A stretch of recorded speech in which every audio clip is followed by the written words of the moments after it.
All right. Thank you, Sandra. Now for something completely different. A new move to get DEI out of the DOD, the Defense Department. A retired U.S. Army captain launched a tip line for Pentagon employees to report instances they see as being DEI or woke overreach. Let's bring in Doug Truax, founder of the Foundation for the Restoration of America, to talk about this initiative. Doug, you write today in a Fox.com piece, quote, service academies are indoctrinating officers instead of preparing them for combat.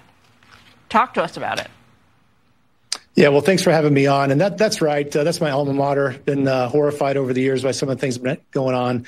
And we have to remember that the officers that the service academies are trying to create are ones that can go down range, go into combat, win the battle, win the war, bring as many of their people home as possible. And I think we've gotten off track here in so many ways, not just DEI, and I know we'll talk about that quite a bit with our tip line, but also the concept of what their education should be. They're war fighters, first and foremost. These are not Ivy League schools. These are military academies. I think there's been an effort to try to create little diplomats or economists or whatever else. And I know that education is super important, and they're doing great with that. But the focus still needs to be on war fighting, especially at the service academies.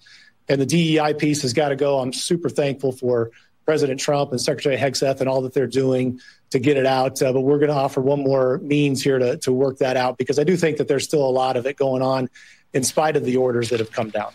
Doug, we know that, the president and the SecDef are on board with the concept here, but do you have their buy-in for this project or their endorsement? Well, look, no, we haven't got an endorsement from them. This is just us working through this. If you look on the website, you're going to see that there are a lot of senior officers, generals and admirals. We are just amplifying some of the things they've said previously through their posts or their speeches or anything else. And it just demonstrates that they've been embracing the concept. So not only are there people that need to be fired that have been fired, but there's a lot of people out there that need to be fired as an example to the rest of the military, that you can't just go and do whatever you want to do. You have to do what has been ordered above you, your chain of command. And further, you have to understand, especially if you're a general or admiral, this concept of DEI is incredibly harmful. All right, it's a dividing factor. You have to have unity amongst the troops. You have to be able to tell them, hey, you need to go down range. You're all being treated the same way, and you got to win the war. And this concept that some of these generals and admirals have been pushing, have been embracing this concept.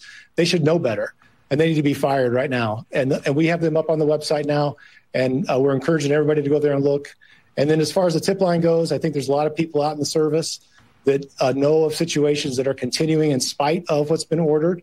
And we're asking them to let us know. We'll take a look at it, and we'll amplify it and get it out there. Yeah, so my next question is, what are you going to do with the tips exactly? So you get them in on this tip line, you analyze them. If you think something is credible, what's the next step? Well, we already have situations on the website where we have a number of admirals and generals and what they've already said previously. So it's the same concept. If there's new information coming in, especially if there's senior officers that should know better and should not be embracing the DEI concept, we will write it up, put it back up on the website. We're also going to be communicating directly with people in the service. At heart here at the Restoration of America, we've run a lot of political campaigns, so we do a lot of communicating in general, and we know how to get our message out. And so we're going to make people in service aware of this. And then when people do get called out and we're sure it really happened, we will make sure that in their post or their base, everybody around there knows what happened, and they at least feel vindicated that somebody's got their back, and some colonel or general or admiral can't just do whatever they want. All right, Doug, got to leave it there. Thanks for taking time with us. Thanks for having me on. Sandra? All right, Jillian.